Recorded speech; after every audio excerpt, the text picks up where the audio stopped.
پښتو نره او کلکه ژبه، نامتو څېړنکار، تاریخ پوهه او ژب پوهه ښاغلی محمد پرویز شاهین صاحب لیکي پښتونخوا ته چې څومره زورګیر راغلي دي نو ورسره یې ژبې هم راغلي دي، لکه ایرانی، آرامی، یونانی، گنداری، سنسکرت، ټاکري، انګریزي، پارسی، هندي، عربي، شارادي او همدغه څوب دی چې موږ د دې ټولو بیلګې تر ننه هم لاسو کې لرو.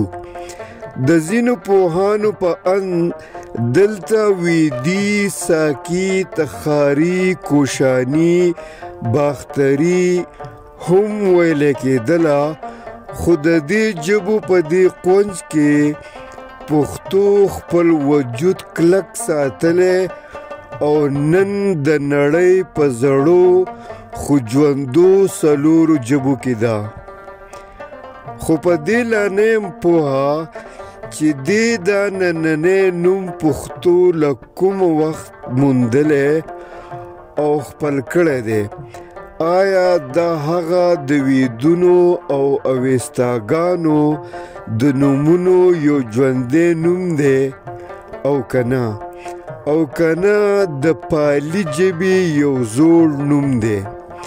ځکه چې پالي یوه لویه ادبي ژبه وه کومه چې د پښتونخوا یوه ادبي او مذهبي ژبه وه. خو هر څه چې وو او دی د اردو او انګریزي د سرکاري زور لپاسه هم ځان ژوندی ساتلی او نن ښه یو سربا ژبه ده.